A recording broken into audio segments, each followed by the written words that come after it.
Recording in progress.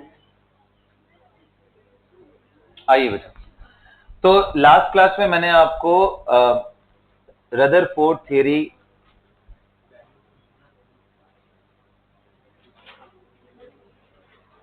आपको मैंने बताई थी और उसमें मैंने आपको बताया था कि जो थॉमसन का दिया हुआ मॉडल ऑफ एटम था वो कैसे फेल हुआ एंड फाइनली क्या कंक्लूजन निकल के आया कि atom revolves around the nucleus in circular path, जिसको क्या बोलते हैं, ऑर्बिट, एंड जो सेंटर की तरफ लगने वाला फोर्स है जो कि रिस्पॉन्सिबल है किसी के सर्कुलर मोशन के लिए, ऐसे नेचर ऑफ फोर्स को क्या बोलते हैं, centripetal force. Got it? Okay, centripetal force. यहाँ पे वेलोसिटी का मैंने डायरेक्शन दिखाया है और ये सेंट्रीपिटल फोर्स कौन प्रोवाइड करता है नेचर में? Field force. कौन सा फील्ड फोर्स? कोलम्बिक। ग्रेविटेशनल क्यों नहीं? क्योंकि एटॉमिक लेवल पे ग्रेविटेशनल का जो वैल्यू आएगा वो बहुत कम होगा एज कंपेयर टू इलेक्ट्रोस्टैटिक, तो इसलिए उसको निग्लेक्ट करते हैं। बिल्कुल वैसे ही जैसे एटम का मास निकालने के लिए इलेक्ट्रॉन को हम इग्नोर मार देते हैं कि तुम्हारे रहने न रहने से एटम पे कोई खास फर्क, वैसे यहाँ फोर्सेस में इग्नोर मार देंगे हम किसको? ग्रेविटेशनल। तो F C is equal to क्या होता है जी? Coulombic force. Centripetal force is equal to mass into acceleration. ध्यान रखना, सेंटर की तरफ लगने वाले एक्सेलरेशन को रेडियल एक्सेलरेशन बोलते हैं और रेडियल एक्सेलरेशन की वैल्यू क्या होती है? V square by R. Radial acceleration is V square by R. This is radial acceleration. Radial acceleration क्या होता है बेटा? The acceleration which is pointed towards the center, the component of acceleration which is pointed towards the center, that is radial. Tangential acceleration किसको बोलते हैं? जो speed के magnitude को बढ़ाता घटाता है, वो वेलोसिटी के या तो पैरेलल या एंटी पैरेलल लगेगा, मतलब उसी डायरेक्शन में जाएगा या उसको पीछे ड्रैग करेगा, है ना? अच्छा ये बताओ, तुम लोगों को कंपोनेंट तोड़ने आता है ना कोई वेक्टर का? तो जैसे मान लो मैं बोलूं कि वेलोसिटी ऐसे है बेटा, ना ध्यान से सुनना। मान लो ये वेलोसिटी और मैं बोल दूं किसी का एक्सेलरेशन 30 डिग्री पे है और से for example acceleration is 6 metre per second square, तो इसका रेडियल कंपोनेंट बताओ और टेंजेंशियल कंपोनेंट बताओ, क्या निकालने लोगे? तो रेडियल कंपोनेंट का मतलब क्या हुआ?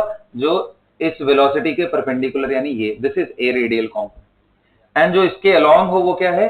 ए टेंजेंशियल। तो भाई ए cos theta and A, you guys know that better, right? तो ये वही वाली बात है। तो यहाँ पे कोई टेंजेंशियल नहीं है, मतलब यूनिफॉर्म सर्कुलर मोशन। टेंजेंशियल ही स्पीड के मैग्नीट्यूड को बढ़ाता है या घटाता है, रेडियल सिर्फ डायरेक्शन बदलता है। समझ गए? तो ऐसा होने वाला है कोलम्बिक फोर्स। ये कहानी दी गई थी। फिर मैंने आपको बताया था कि एक साइंटिस्ट थे जिनके अगर लॉ को देखा जाए तो उससे इस एटम की स्टेबिलिटी एक्सप्लेन नहीं हो पाई थी, और मैंने बोला था ये पढ़ के आना। आप लोग पढ़ा है? कितने लोगों ने पढ़ाया? तो कितने लोगों ने? चलो स्वयं एक्सप्लेन करो, क्या था बताओ।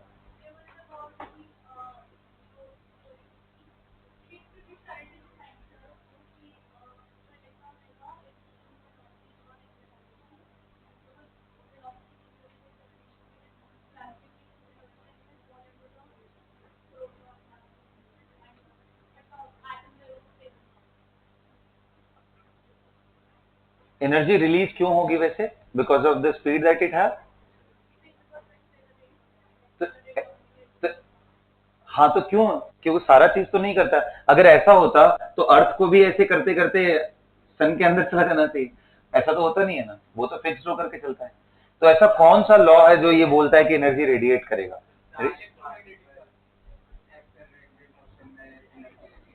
कौन? Charge particle. कौन सा लॉ है ये? हाँ, इलेक्ट्रोमैग्नेटिक रेडिएशन का लॉ है। किसने दिया था? मैक्सवेल ने। बहुत पहले दिया हुआ था, इस मॉडल के आने के बहुत पहले। उसका मतलब क्या है वो समझते हैं, फिर उसको समझेंगे कि वो यहाँ पे क्या प्रॉब्लम क्रिएट कर रहा है ना? लेकिन पहले ड्रॉबैक के कुछ और भी पॉइंट्स लिखते हैं। Right it down, drawback of Rutherford's model.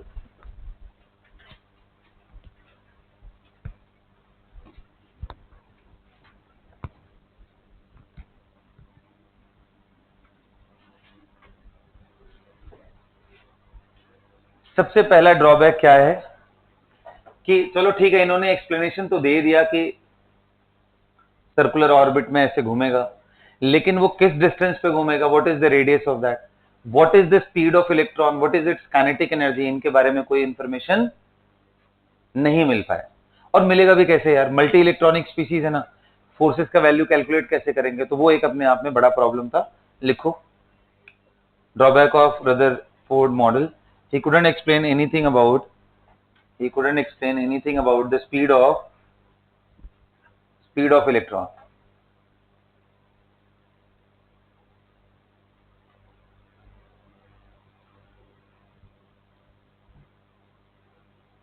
आगे लिखो उसी में, radius of the orbit in which the electron is moving,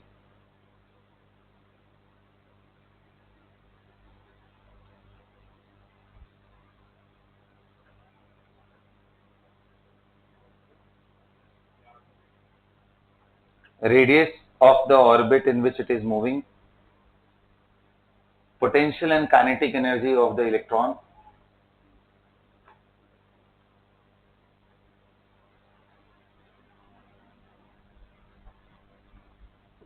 Got it? आगे बहुत सारे फिजिकल इवेंट ऐसे हुए जिनको भी एक्सप्लेन नहीं कर पाए, बट वो आगे देखेंगे तो अपने आप आपको समझ में आ जाएगा। तो सबसे सीरियस ड्रॉबैक है कि एटम की स्टेबिलिटी को भी एक्सप्लेन नहीं कर पाए, potential energy and kinetic energy of electron, है ना। लिखो, he couldn't even explain the stability of atom, he couldn't even explain the stability of atom। अब ये बात समझना है कि इस लाइन का मतलब क्या है ना। आओ चलो देखते हैं। तो पहले समझ लो, उसके बाद लिखना है बेटा, ठीक है। देखो बेटा, जो सन से जो रेडिएशन चल के हमारे प्लेनेट तक आती है वो इलेक्ट्रोमैग्नेटिक रेडिएशन है। कौन सी रेडिएशन है, सभी लोग ध्यान दो यहाँ पे। सन से जो चल के अर्थ तक रेडिएशन आती है वो कौन सी रेडिएशन है, इलेक्ट्रोमैग्नेटिक रेडिएशन है। यस, हाँ, वहां से यहां तक वो पहुंच रहा है।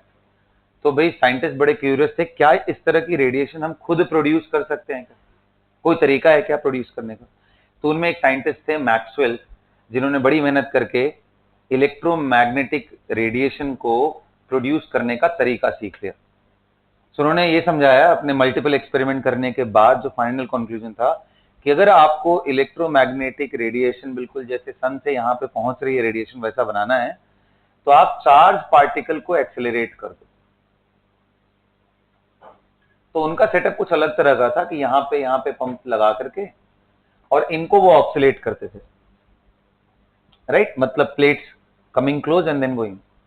तो इनकी फ्रीक्वेंसी के हिसाब से यहां से रेडिएशन ऐसे प्रोड्यूस होती थी।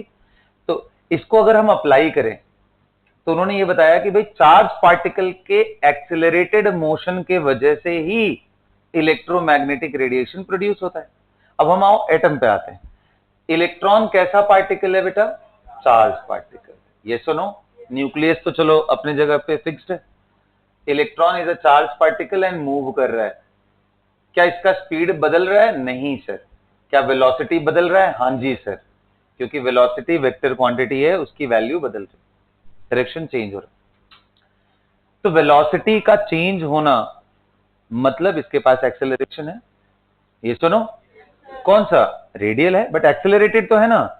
तो क्योंकि इलेक्ट्रॉन चार्ज पार्टिकल है, एक्सेलरेटेड मोशन भी है इसके पास, इसलिए ये अपनी एनर्जी को इलेक्ट्रोमैग्नेटिक रेडिएशन के फॉर्म में अपनी एनर्जी लूज करेगा।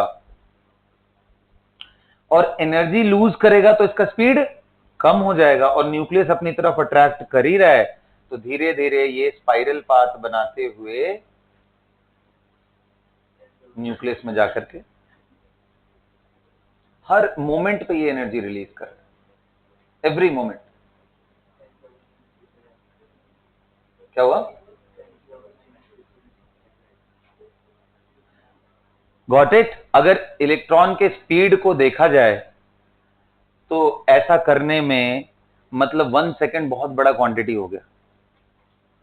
10⁻⁻8 सेकेंड के आसपास टाइम लगेगा इसको स्पाइरल पाथ बना करके अंदर जाने। बट रियलिटी में आप सबको मालूम है कि इलेक्ट्रॉन न्यूक्लियस के साथ नहीं रहता है, वरना थॉमसन मॉडल कहाँ गलत था फिर? वो भी तो यही बात बोल रहा था कि सॉलिड स्फीयर के जैसा है पूरा एटम एंड इलेक्ट्रॉन जगह जगह पे इम्बिटेड है। बात तो वही हो जाती है अगर ऐसा होता। तो रियलिटी में ऐसा होता नहीं है। मतलब रदरफोर्ड की जो एक्सपेरिमेंटल फाइंडिंग्स थी वो ठीक थी, वो एक्सप्लेन नहीं कर पाए कि ये कैसे होगा, क्योंकि उसके पहले जो इलेक्ट्रोमैग्नेटिक रेडिएशन का जो लॉ है या तो वही गलत है। तो लॉ तो गलत था नहीं, क्योंकि वो तो भाई एकदम प्रूवन था, उसका उनके पास प्रूफ था। इनके पास अब एटम को तो देख पाएंगे नहीं कि वो क्यों नहीं ऐसा कर रहा है, तो ये एक्सप्लेन नहीं कर पाए बेचारे। तो इसलिए इनके ऊपर एक क्वेश्चन मार्क लग गया कि हाँ भाई आप बताओ आपके हिसाब से क्यों नहीं रेडिएट करेगा। तो he couldn't say anything about it. That's why we use the word he couldn't explain the stability of atom. And we don't say कि ये जो इलेक्ट्रॉन वाली बात उन्होंने बोली थी कि वो बाहर रहेगा, पूरा मास न्यूक्लियस पे है, ये बात गलत नहीं है, वो बात सब सही है। जो गलत बात है वो कि वो स्टेबिलिटी एक्सप्लेन नहीं कर पाए। हाँ, और बाकी जो उनकी कमियां है कि रेडियस कितना, एनर्जी कितना, उसके बारे में कोई एक्सप्लेनेशन नहीं दे पाए। तो आप नीचे लिखो आप, as per Maxwell's theory of electromagnetic radiation,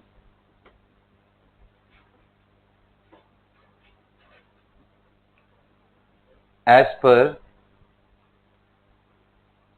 Maxwell's theory of electromagnetic radiation,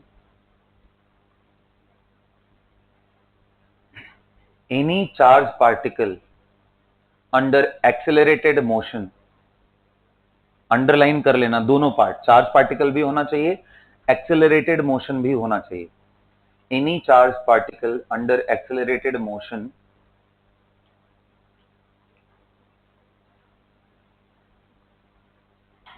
will constantly radiate energy in form of electromagnetic wave, will constantly radiate energy in form of electromagnetic wave। लिख लिया? constantly radiate energy in form of electromagnetic wave।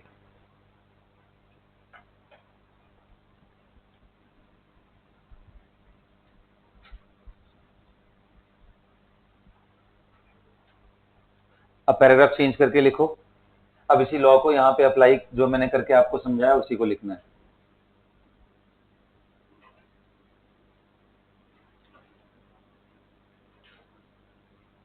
देखो इस path को क्या बोलते हैं बेटा? Spiral path. Energy हर moment पे निकलेगा ना, तभी तो उसकी स्पीड कम होती चली न्यूक्लियस की तरफ जाता जाएगा। लिखो, since electron is a charge particle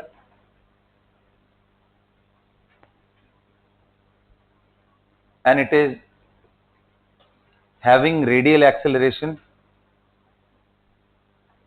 since electron is a charged particle and it is having radial acceleration,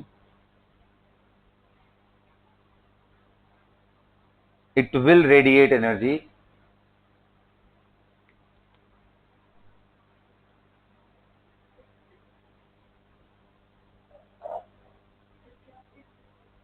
एक बार में सुना करो यार प्लीज, ध्यान से सुनो, लिखो, बगल वाले से help low. Since electron is a charged particle and having radial acceleration, it will radiate energy, उसका इम्पैक्ट क्या होगा? Its speed will decrease and slowly what will happen? Contract होता जाएगा उसका पाथ, स्पाइरल पाथ बनाते हुए ये न्यूक्लियस में मर्ज कर जाएगा। लिखो, it will radiate energy and hence speed will decrease,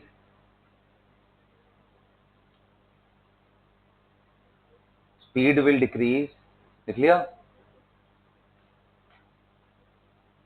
and it will follow a spiral path and ultimately it will follow a spiral path and merge with the nucleus,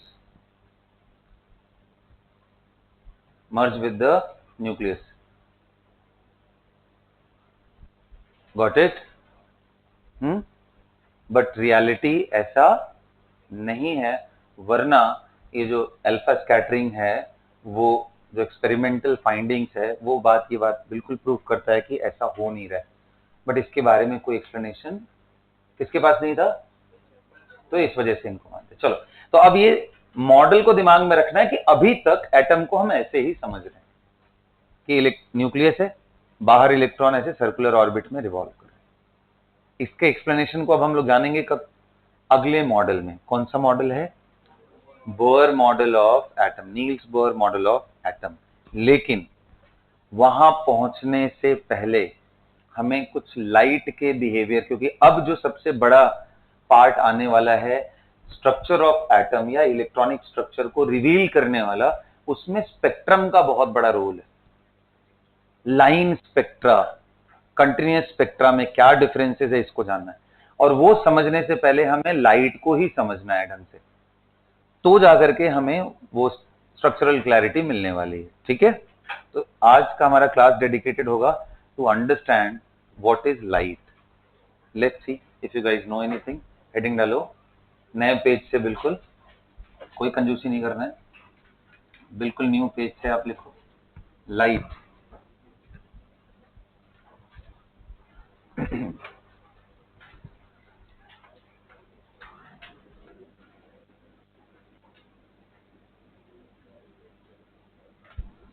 हाँ जी, बताइए light के बारे में आप क्या जानते हो। Yes, it do possess dual nature. Light के पास डुअल नेचर है। अब ये थ्योरेटिकली तो बड़ा सही लगता है डुअल नेचर, प्रैक्टिकली इसका मतलब क्या होता है डुअल नेचर, कि वेव फॉर्म भी और पार्टिकल फॉर्म। चलो, और अभी मैं डीप डाइव करते हैं हम लोग कि लाइट वेव भी है और पार्टिकल भी। तो wave particle duality is possessed by light. वैसे लाइट आपको मालूम है, जब हम नॉर्मल लाइट का नाम लेते हैं which means visible light, isn't it, जो भी हम आंखों से देख सकते हैं, it is because of this visible. ये जो विजिबल लाइट है ना, बहुत बड़े स्पेक्ट्रम का एक छोटा सा पार्ट है ना। तो इन दोनों चीजों में पहले ये समझते हैं ये आया कहां से वर्ड, ये पार्टिकल नेचर या वेव, ये आया कहां से। क्या वेव की कुछ कैरेक्टरिस्टिक्स होती हैं जो लाइट फॉलो करती है। यस, कोई भी वेव हो बेटा, वेव बहुत तरह की होती है, आपने सुना है, साउंड वेव भी है ना, इलेक्ट्रोमैग्नेटिक वेव आपने सुना है, ये सुनो। तो हाँ, तो इसके आप नेचर भी सुने हो कि भाई लॉन्गिट्यूडनल होती है, ट्रांस, दोनों, longitudinal wave and transfer wave. चलो, पार्टिकल के ऑक्सीलेशन के बिहाफ पे। और आपने सुना है mechanical wave and non mechanical wave, सुना है ये सब, नहीं सुना? चलो कोई बात नहीं, मैं समझाता हूं। लेकिन वेव तो सुन रखा है ना सब लोगों ने। तो वेव, कोई भी चीज वेव है, ऐसे कौन से फिजिकल इवेंट है जो ये बताते हैं कि नहीं ये वेव बिहेवियर को रिप्रेजेंट करता है। तो तीन ऐसे इंपॉर्टेंट फिनोमेना है, डिफ्रैक्शन, इंटरफेरेंस एंड पोलराइजेशन। अगर कोई भी ये तीन चीजें पोजेस कर रहा है तो हम बोलते हैं कि इसके अंदर वेव कैरेक्टर है। लिखो, wave character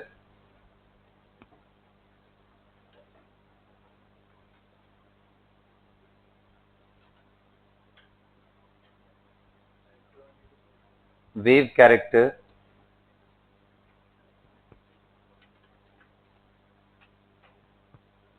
is characterized by three major physical event,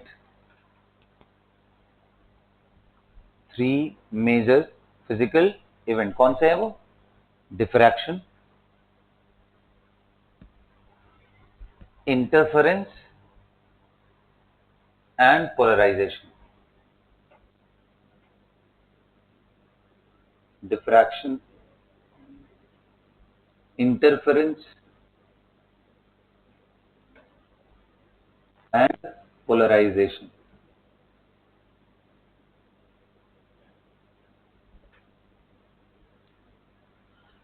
अब देखो, ये तो आप ना क्लास 11th में ही आपको पढ़ना है फिजिक्स में, लास्ट मुझे लगता है दिसंबर के आसपास सर आपको पढ़ाएंगे वेव की कैरेक्टरिस्टिक प्रॉपर्टीज क्या है, ये इंटरफेरेंस वगैरह क्या होता है, ये सब चीज आप तब देखोगे। मैं अभी आपको ना बस इसका एक ग्लिम्स देना है मुझे, ताकि आप ये समझ पाओ कि इन प्रॉपर्टीज में से इंटरफेरेंस या डिफ्रैक्शन होता क्या है ना, उसको मुझे समझाना। अच्छा, लेकिन ये समझाने से पहले आप मुझे बताओ, आप वेव से क्या समझते हो, है ना? What do you understand by the term wave? ये भी पढ़ाई होगा, इंट्रोडक्टरी लेवल पे है 9th-10th में बेटा। वेव कौन सी क्लास में? 9th में था ना वेव। वेव क्या है? तो जैसे ही वेव बोलता हूँ बच्चे बोलते सर ऐसे ऐसे, this is wave, isn't it? यही दिमाग में आता ना कॉन्स्टेबल, ये आता ना। अब ये नहीं पता चलता, ये क्योंकि 9th में ये बताया गया था तो इतनी रीजनिंग नहीं दी गई, बता दिया यही वेव। और कुछ लोग जो थोड़े बहुत कहानी पढ़े वो बोले सर पत्थर फेंकोगे तालाब में तो ऐसे ऐसे होता है ना, वो वही वेव है, यानी रिपल बोलते हैं उसको, रिपल्स। फिर जो थोड़े और समझदार हो जाते हैं वो बोलते हैं सर एक काम करो, एक धागा पकड़ लो थोड़ा सा मतलब हैवी हो, दीवार में उसको अच्छे से बांध दो, टाई कर दो, और इसको पकड़ के, तो जब ऐसे ऐसे करोगे तो ये इसी शेप में आ जाएगा, दिस इज वेव। मैं पूछूं कि हो क्या रहा है वेव में, ये क्या है? तो कुछ लोगों के दिमाग में जाता है कि ये सर ये डिस्टरबेंस है। बेसिकली आप बेचारा सीधा सीधा था, आप डिस्टर्ब भी तो कर रहे हो उसको, तो प्रोपोगेशन ऑफ डिस्टरबेंस। तालाब बिल्कुल शांत था, आपने पत्थर मार दिया उसको जबरदस्ती का, और वहां से डिस्टरबेंस हुआ और वो ऐसे दूर तक जा रहा है। क्यों विनायक? सब ठीक है? तो उसको आप क्या समझोगे कि वो वेव है। तो क्या वेव रियली में डिस्टर्बेंसेस है? नहीं, क्योंकि अगर डिस्टर्बेंसेस होते हैं तो आंधी तूफान जो चलता है वो भी वेव ही होता है, उसको हम कभी भी वेव, तो फिर वेव क्या है? फिर तो क्वेश्चन वही रह गया,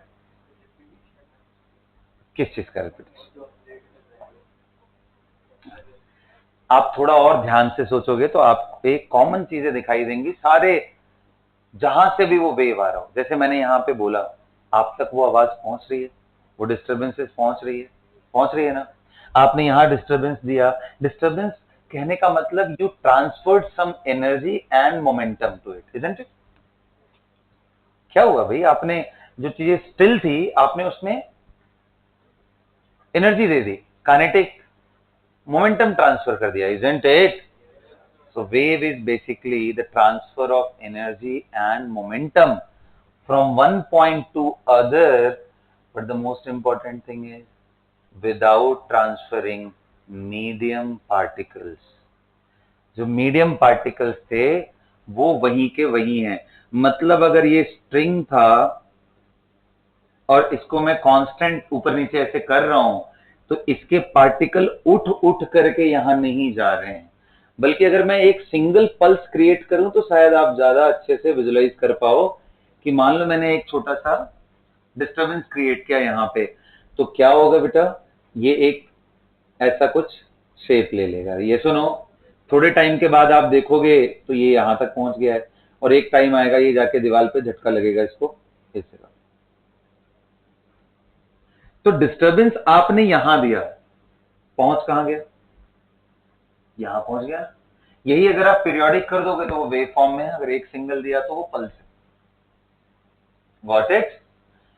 तो आपने एनर्जी इस पॉइंट पे दिया, मोमेंटम इस पॉइंट पे दिया, बट वो घूमते टहलते कहां पहुंच गया? यहाँ पे। क्या ऐसा होते समय ये जो पार्टिकल है ये भी उठ उठ के यहाँ पहुंच रहा है क्या? नहीं सर। तो मीडियम पार्टिकल वहीं रह गए, एनर्जी एंड मोमेंटम ट्रांसफर हो गया। आश्रिता इसी को क्या बोलते हैं हम लोग? वेव। लिखिए आप लोग, wave is the transfer of energy and momentum without transferring the medium particle. Transfer of energy and momentum without transferring the without transferring the medium medium particle.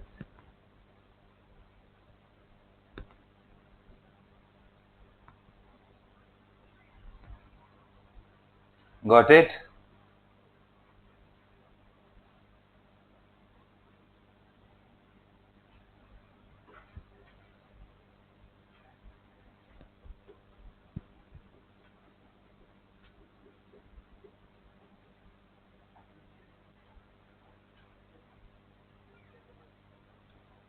सबको समझ में आ गई ये बात? हाँ, अब देखो ये जो transfer of energy and momentum है, ये बिना ऑक्सीलेशन के पॉसिबल नहीं है। आप देखो इसमें हो क्या रहा है, अगर आप कांस्टेंट डिस्टरबेंस क्रिएट करो तो इसका जो यहां बगल वाला पार्टिकल है ये क्या करेगा, थोड़े टाइम में ऊपर जाएगा फिर नीचे आएगा, टू एंड फ्रो मोशन करेगा। ये इसका डिस्टरबेंस अपने बगल वाले के साथ जो कनेक्शन है उसको ट्रांसफर होगा, वो ऊपर नीचे करेगा, ऐसे चलता रहता है। सो बेसिकली पार्टिकल्स का, मीडियम के पार्टिकल्स का भी ऑक्सीलेशन होता है एंड ट्रांसफर। आज मैं आपको डिस्कस करता हूँ साउंड वेव के बारे में थोड़ा सा। यहाँ पे मान लो ये क्या है, अगर आप समझो हमारे आपके बीच में जो एयर है वो लेयर्स में स्प्रेड है, इट इज लाइक दिस। अगर आप कोई डिस्टरबेंस नहीं कर रहे हो तो एकदम यूनिफॉर्म है। आपने जैसे भी कुछ भी बोला, जब आप कुछ बोल रहे हो तो ब्लोइंग क्या होगा, उसी पैटर्न में क्लोज आ जाएंगे और दूसरे पे कोलाइड करेंगे, वो प्रोपोगेट करेगा, फिर वो दूसरे पे कोलाइड करेगा, तो इनका ऑक्सीलेशन ऐसे ऐसे होकर के जा रहा है।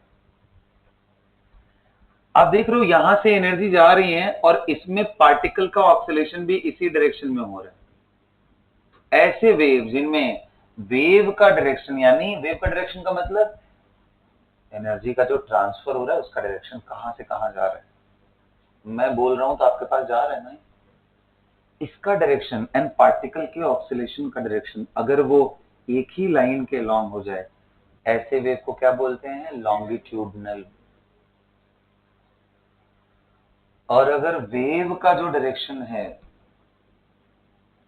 पार्टिकल के ऑक्सीलेशन का डायरेक्शन परपेंडिकुलर हो जाए, जैसे स्ट्रिंग वेव के अंदर जो हम कांस्टेंट ऐसे ऐसे करते रहते हैं, उसमें देखो पार्टिकल्स ऊपर से नीचे जा रहे हैं जबकि मेरी एनर्जी इधर से इधर जा रही है,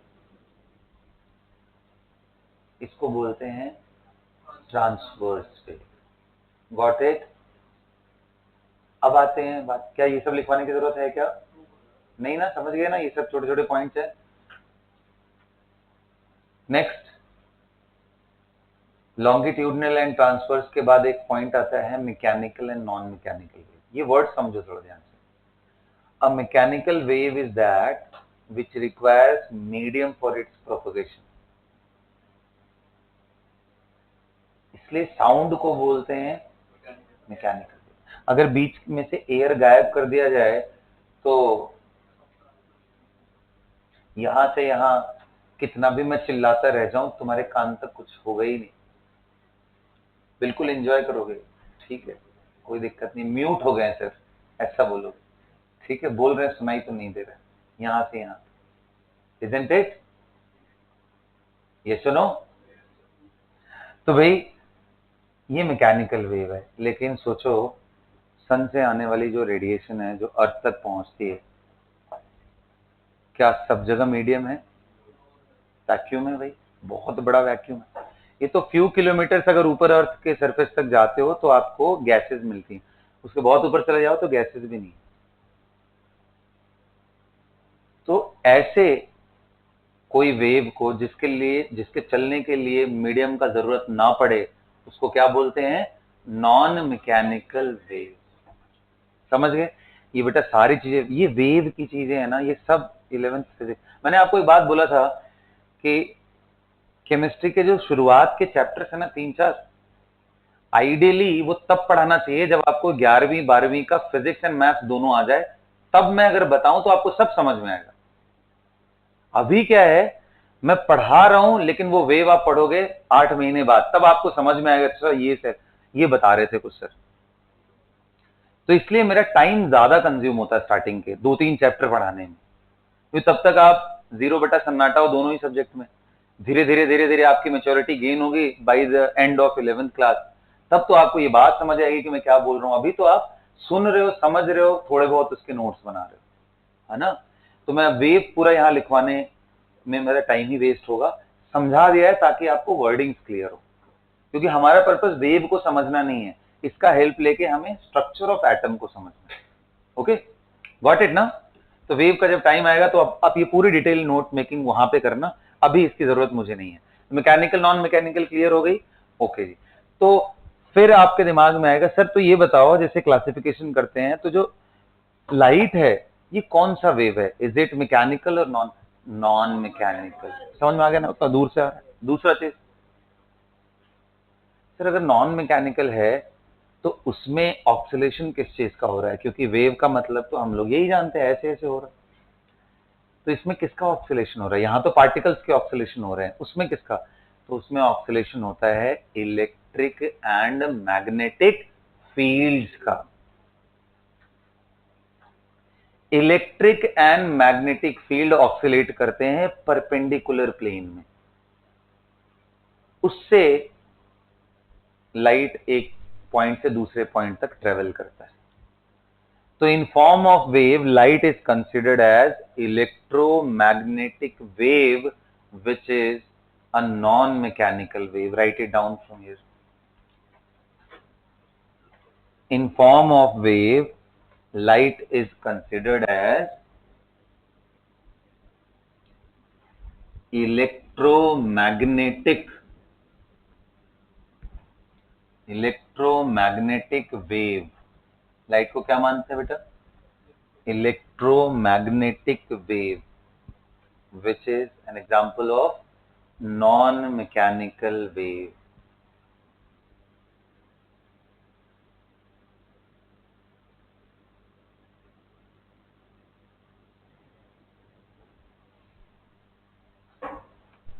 अब बात ध्यान से सुनना, ठीक है, इसको विजुलाइज करने की कोशिश करो। इसमें इलेक्ट्रिक एंड मैग्नेटिक दो डायग्राम आपको मैं दिखा रहा हूं, बट बनाना आपको एक ही है।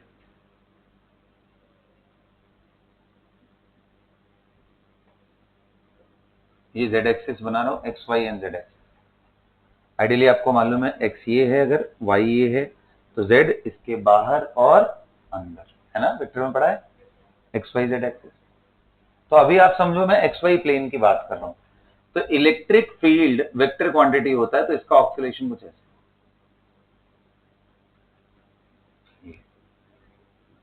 ये इसका मैग्नीट्यूड का वैल्यू है, टाइम के साथ ये वेरी कर रहा है। मैग्नेटिक फील्ड इधर होता है,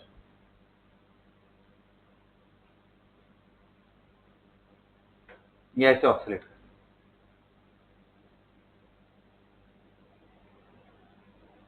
दोनों को अगर एक ही प्लेन में देखा जाए तो बड़ा इंटरेस्टिंग सा डायग्राम बनता है और बड़ा क्लमजी सा हो जाता है।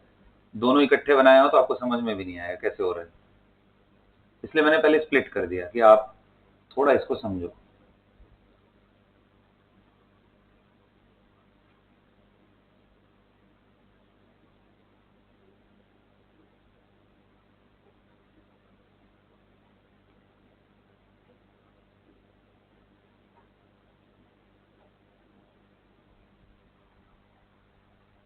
एक इलेक्ट्रिक है और दूसरा मैग्नेटिक वेक्टर है, and this is the direction of propagation of light. Okay, तो बेटा this is electromagnetic wave. The main important point is electric field is always perpendicular to magnetic field, and which is perpendicular to velocity of light. Velocity of light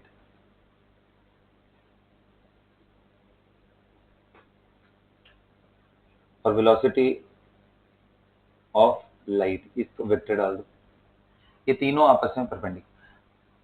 बताओ, आपने vector में पढ़ा है दो चीजें perpendicular हो जाए तो उनका डॉट प्रोडक्ट जीरो होता है। तो कभी आपसे क्वेश्चन आ जाए vector E dot vector B will be 0. Vector B dot vector V for electromagnetic wave. Vector E dot vector V will be mutually perpendicular, and that's why it will happen. Yes or no? Because they are perpendicular.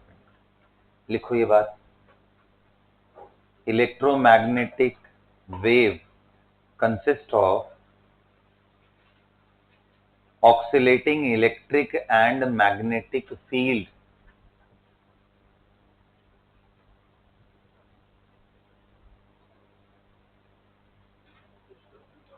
Oscillating electric and magnetic field in perpendicular plane oscillating electric and magnetic field in perpendicular plane.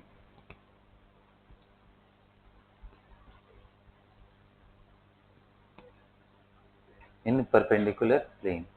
Okay, अब ये diagram आप बना लो और इसको समझने के लिए split कर लेना दो पार्ट में. This is magnetic field and this is electric field. ये कौन से प्लेन में है? एक्स जेड प्लेन के अंदर हो रहा है. एक्जेक्ट. जैसे अगर मुझे नोटबुक में आपको समझाना हो तो कुछ ऐसी कहानी है. देखो, ये देखो, ये दो अलग अलग प्लेन है परपेंडिकुलर. तो अब थोड़ा ध्यान से समझो. ये जो बिल्कुल बाउंड्री है ये एक्स एक्सिस मान, ये ऊपर वाली जो हाइट है ये वाई, जो बाहर निकला है ये, समझ में आ रहा है? तो एक्स जेड प्लेन कहने का मतलब एक्स एक्सिस और जेड एक्सिस को लिया हुआ जो प्लेन हो, यानी ये जो हॉरिजॉन्टल है, जो वर्टिकल प्लेन आपको दिखाई दे रहा है, this is X Y plane because it contains Y axis and axis. So एक ऑक्सीलेशन ऐसे हो रहा है बिल्कुल इस हॉरिजॉन्टल में इधर, और पीछे भी आ रहा है, फिर ऐसे ऐसे इस तरह से जा रहा है. और एक ऑक्सीलेशन कैसे हो रहा है? ऊपर नीचे ऊपर. ठीक है. So that's how it is oscillating basically in perpendicular plane. वही मैं आपको समझा रहा था, इसलिए वो डायग्राम ऐसा है, ये दोनों को मर्ज करके बनाया.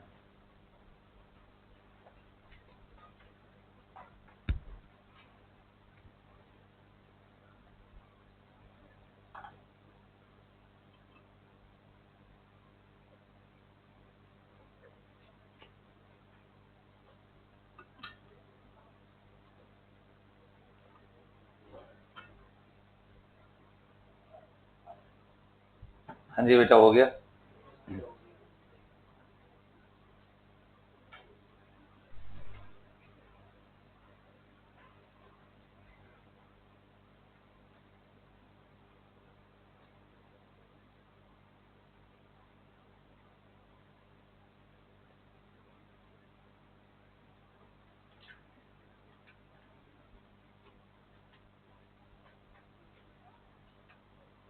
तो इसको बनाओ तो थोड़ा टिल्टेड बनाना, ताकि आपको ये समझ आए कि ये ऐसा प्लेन, ये लाइक दिस.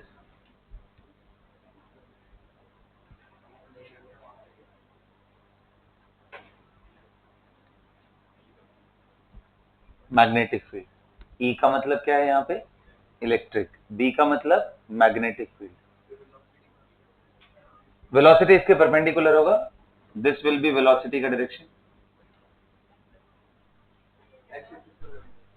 एक्स एक्सिस के parallel.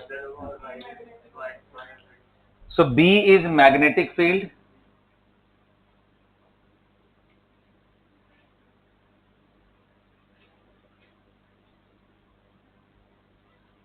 and this is electric field.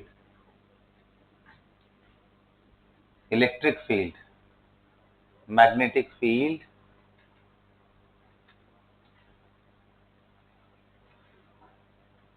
got it? बोलो बेटा. अच्छा अच्छा, कुछ और टर्मिनोलॉजी है वेव से related. Wave length, time period, frequency, wave velocity, इनमें आपस में क्या रिलेशन है वो समझते हैं. सो पहले आप बताओ, आपको क्या मालूम है वेव लेंथ? बेटा देख सुना, oscillating electric and magnetic field मैंने आपको बताया था. Got it? हाँ जी. अब इसका देखते हैं, सुनो ध्यान से. देखो बेटा ध्यान से सुनो. Wave length represented by lambda. कैसे डिफाइन करते हैं? डिस्टेंस बिटवीन टू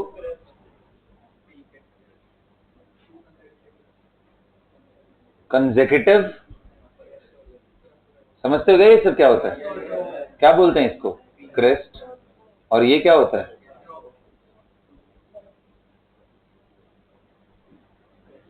मतलब जो आप ऑक्सीलेशन करा रहे हो जिसमें एक मिनिमा मिल रहा है, सबसे नीचे वाला पॉइंट, इनके बीच के गैप को क्या बोलते हैं? वेवलेंथ. इनके बीच का डिस्टेंस को क्या बोलते हैं? अच्छा एक बात और समझो, एक नई चीज बताता हूं. आप वेव का ये पार्ट भी तो ले सकते हो ना, यहां से शुरू हुआ और यहां, ठीक ना। इनके बीच के लेंथ को भी आप, यानी यहां से शुरू करके यहां, या फिर यहां से शुरू होकर के यहां, एक ही बात है, ये भी वेवलेंथ ही होता है। मतलब एक साइकिल पूरा करने में जितना डिस्टेंस ट्रेवल कर रहे हैं वही वेवलेंथ। देखो ना, आप ध्यान से देखो, एक साइकिल का यहां ऊपर से ना, यहां से मिड पॉइंट पे गए, फिर नीचे गए, फिर मिड पॉइंट पे आए, फिर ऊपर आ गए, यहां से मिड पॉइंट, नीचे, मिड पॉइंट और फिर ऊपर आ गए। एक साइकिल हो गया ना। बोलो भाई। अब अगर यहां से देखो, मिड पॉइंट से स्टार्ट किया, नीचे गए, मिड पॉइंट पे आए, अभी ऊपर नहीं गए, अब ऊपर जा रहे mid point, this is one cycle. So wave length is the distance between two consecutive crest और ट्रफ, या फिर उतना डिस्टेंस जिससे एक साइकिल कंप्लीट हो जाए, उसको वेवलेंथ बोलेंगे। तो डायग्राम से ये तीनों दिखा लो, ये भी वेवलेंथ ही है, ये भी वेवलेंथ ही है, ठीक है। अच्छा, एक और इंटरेस्टिंग चीज, इसको वन वेव बोलते हैं। एक साइकिल कंप्लीट होने को बोलते हैं वन वेव। दो साइकिल कंप्लीट हो जाए तो क्या बोलेंगे? Two wave. Three cycle complete हो जाए तो क्या बोलेंगे? Three wave. ये general terminology. One wavelength is also termed as one wave.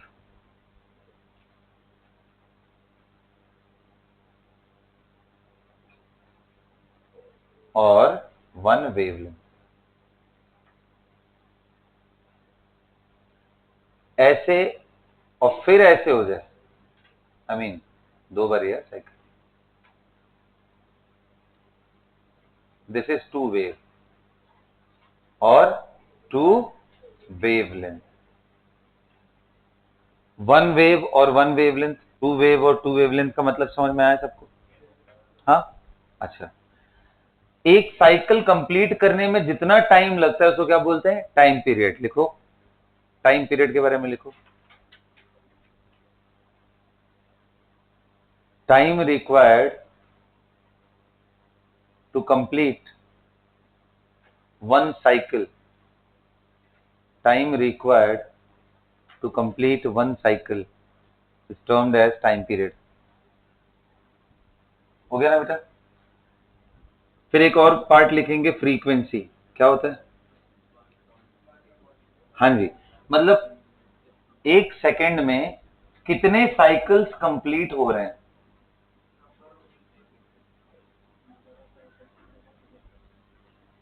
पर second, per unit time is termed as, देखो, नंबर ऑफ साइकिल्स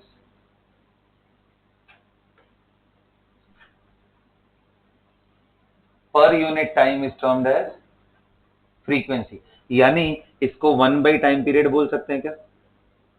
बोलो। अच्छा, इसका यूनिट देखो क्या होगा? वन बाई सेकेंड या फिर सेकेंड इनवर्स। इसी को ऐसा यूनिट में हर्ट्ज बोलते हैं, HZ, हर्ट्ज फ्रीक्वेंसी का यूनिट है। Got it? लिख लो मैथमेटिकली कैसे लिखेंगे इसका यूनिट, ऐसा यूनिट है। Got it? अब बताओ, अगर मुझे वेव स्पीड लिखना हो, ध्यान से सुनो, स्पीड का फॉर्मूला क्या होता है जी? Distance by time. बताओ डिस्टेंस कितना है? Wavelength. उसमें टाइम कितना लगा? Time period. और lambda into one by time period को ही क्या बोलते हैं? फ्रीक्वेंसी। ये सुनो,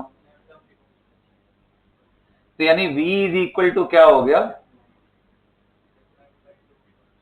लैम्डा इंटू फ्रीक्वेंसी। याद कर लेना, wave speed is equal to wave length into frequency.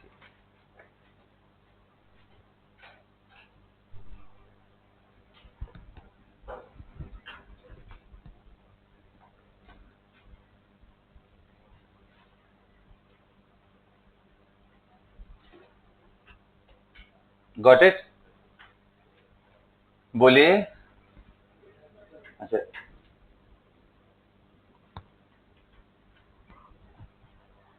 दो और टर्मिनोलॉजी है इससे एसोसिएटेड। एक है wave number, it is defined as number of wave per unit length. लिखो, नंबर ऑफ वेव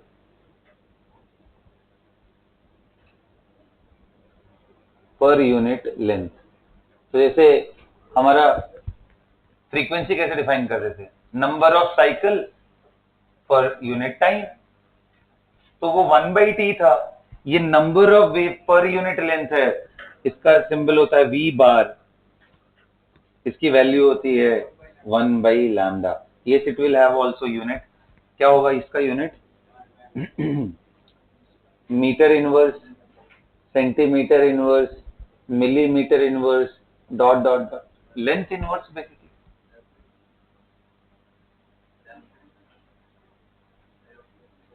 ऐसा ही यूनिट बात करोगे तो मीटर इनवर्स हो, 1/मीटर को ही तो मीटर इनवर्स बोलते हैं। क्या हुआ बोलो, अच्छा डायप्टर हो, अच्छा वो बात ठीक, गॉट इट। वेव नंबर, एक टर्मिनोलॉजी आती है जिसको बोलते हैं नंबर ऑफ वेव, ये बड़े क्लोज है देखो, wave number and number of wave. अगर जैसे एक याद है तुम लोग को मैंने बताया था ग्राम एटम, बड़ा खतरनाक है वो, आप थोड़ा सा आउट ऑफ फोकस गए तो आप ग्राम एटम को ये समझ लोगे मास दिया हुआ। ग्राम एटम का मतलब क्या हुआ, number of moles of atom. Gram molecule का मतलब नंबर ऑफ मोल्स ऑफ, समझ गए। तो वैसे ये number of wave, wave number पढ़ने में एक जैसे लगता है, but number of wave is defined in given length how many waves are present, यानी L by lambda, where L is given length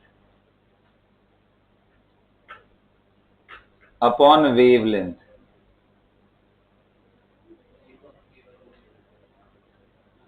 और ये क्या था, यूनिट लेंथ में कितना वेव है, और ये गिवन लेंथ। जैसे हो सकता है भाई 10 वेव पर सेंटीमीटर प्रेजेंट हो, 10 वेव का मतलब ऐसे पर यूनिट लेंथ प्रेजेंट हो, ऐसे करके 3 बनाया मैंने, 10 बनाया। बट अगर मैं बोलूं कि पर सेंटीमीटर में अगर 10 वेव है तो बताओ 500 सेंटीमीटर में कितने मिलेंगे, तो 500 into 10। तो ये बेसिकली वही है कि एल लेंथ में कितना मिलेगा, यूनिट लेंथ में कितना मिल रहा है, 1/λ, तो एल लेंथ में L/λ, that's what it is, got it. ये यूनिटलेस क्वांटिटी है, इसका यूनिट होता है वेव नंबर का, दोनों में डिफरेंस है। number of wave is simply a number, unitless quantity. Wave number having dimension, having unit of length inverse, centimeter inverse। यहां तक समझ में आ गया, बोलिए। तो ये क्या है बेटा, ये सब क्या है, understanding about the wave and it's characteristics. अब देखो इनके जो टर्मिनोलॉजी थी वो सब मैंने आपको समझाया। अब लाइट को इलेक्ट्रोमैग्नेटिक वेव का एक छोटा सा हिस्सा है जिसको हम विजिबल बोलते हैं। अगर आप पूरे स्पेक्ट्रम को देखो तो सबसे पावरफुल होता है गामा रे, ये EMW है। EMW का मतलब इलेक्ट्रोमैग्नेटिक वेव का पूरा स्पेक्ट्रम दिखा। इसके नीचे क्या होता है, एक्स रे, इसके नीचे तब जाके अल्ट्रा वायलेट आता है। रुक जाओ, वो डिपेंड करता है कि तुम वेवलेंथ के बढ़ते हुए ऑर्डर में लिख रहे हो या घटते हुए। मैं ये वेवलेंथ के इंक्रीजिंग ऑर्डर में लिख रहा हूं। सबसे कम वेवलेंथ होता है गामा रे का, अल्ट्रा वायलेट, इसके बाद आता है विजिबल, एंड विजिबल में भी अगर आप पूरा लिखो तो आपको लिखना पड़ेगा VIBGYOR। क्या सबको मालूम है, with violet, indigo, blue, green, yellow, orange and red, ऐसे ही ऑर्डर में लिखना है। अच्छा, infra to red is known as IR, infrared radiation. Ultra to violet, इसके भी ऊपर ultra violet, got it. UV वहां से है, IR यहां से, एक तरफ रेड का कोना, एक तरफ वॉयलेट। इसके नीचे माइक्रोवेव ओवन जो आप घर पे यूज करते हो, बड़ा जबरदस्त टेक्नोलॉजी है। ओवन मत लिख लेना, माइक्रोवेव सिर्फ। इसके बाद रेडियो वेव। अच्छा बेटा बड़ा इंटरेस्टिंग है, ध्यान से देखो। वेवलेंथ के बारे में बात करोगे तो मैं एक आइडिया दे रहा हूं, it is very less as compare to 1 angstrom. 1 angstrom से भी बहुत छोटा होता है गामा रेडिएशन का वेवलेंथ। रेडियो वेव का मीटर एंड किलोमीटर में वेवलेंथ होता है। मतलब यहां से राइड करना शुरू करो, अगले सिग्नल पे ऐसे डिप मारो और फिर जमीन के नीचे से निकल जाओ, इतना बड़ा लेंथ आप निकालते हो, that is of radio wave. इन्हीं सब का यूज होता है ना सिग्नल्स एंड इन सब चीजों में, रेडियो वेव का यूज करते है ना। और इनका वेवलेंथ मैंने आपको बताया एंगस्ट्रॉम से बहुत बहुत छोटा। तो फिर एंगस्ट्रॉम किसका होता है? एंगस्ट्रॉम एक्सरे का होता है। इसलिए सबसे ज्यादा यूज हमारे लिए स्ट्रक्चर डिटरमाइन करने में, डिस्टेंसेस डिटरमाइन करने में एक्सरे डिफ्रैक्शन का यूज होता है। कभी भी आपने पढ़ा हो, कहीं गलती से भी टकराया हो, तो X ray is use to determine the crystal structure. क्यों? क्योंकि एक्सरे का वेवलेंथ कितना है? एंगस्ट्रॉम में, और एटॉमिक स्पेसिंग भी किस ऑर्डर का होता है? Angstrom. That's why it is the most suitable for studying the structural chemistry ना। एक्सरे, गामा नहीं यूज कर सकते हो, यूवी गलती से भी नहीं, ये सब बेकार है, सिर्फ एक्सरे काम आता है। X ray is very very dangerous. आपने देखा है, आप सामने खड़े हो जाओ एक्सरे रेडिएशन के, वो आपको यहां से पास करके निकल जाएगा। सिर्फ जो आपकी हड्डियां हैं वही एक्सरे को रोक पाती है, मसल्स और इन सबको कुछ समझता ही नहीं है वो। ना भरोसा हो तो कभी एक्सरे रूम में जाके एक्सरे करा के देखो, या कभी देखा होगा यार आपने प्लेट पूरा ब्लैक पड़ जाता है, सिर्फ जहां हड्डियां रहती है वहीं पे। आपको कहीं फ्रैक्चर हो गया, किसी से लड़ाई झगड़े हो गए, कहीं गिर गए, एक्सीडेंट वगैरह हो गया, बोन्स में फ्रैक्चर आ गया, तो आप जागते हो ना, तो आपने देखा होगा कि भाई ये पूरा व्हाइट पोर्शन है, इसमें जो क्रैक था वो पूरा यहाँ से ऐसे, तो वो देखते हैं कि भाई नॉर्मल हड्डियों में कहीं ब्लैक पोर्शन आ गया, मतलब यहाँ से टूट गया है, काम खत्म हो गया इसका, उसको वो फिर वो जोड़ते हैं। ये होता है ना ऐसा। तो एक्सरे आपका बोन सिर्फ मतलब बचाता नहीं बोलूंगा, उसको रोक सकता है, बाकी मसल्स वगैरह। Gamma radiation is very very dangerous. X ray भी बहुत डेंजरस है, अल्ट्रावायलेट तक हमारे लिए खतरनाक है। विजिबल में हम थोड़े कंफर्टेबल होते हैं, और आईआर एंड ये सब नीचे के रेडिएशंस में we are okay with. Is it got it? तो ये किसका ऑर्डर है? Wavelength, increasing order.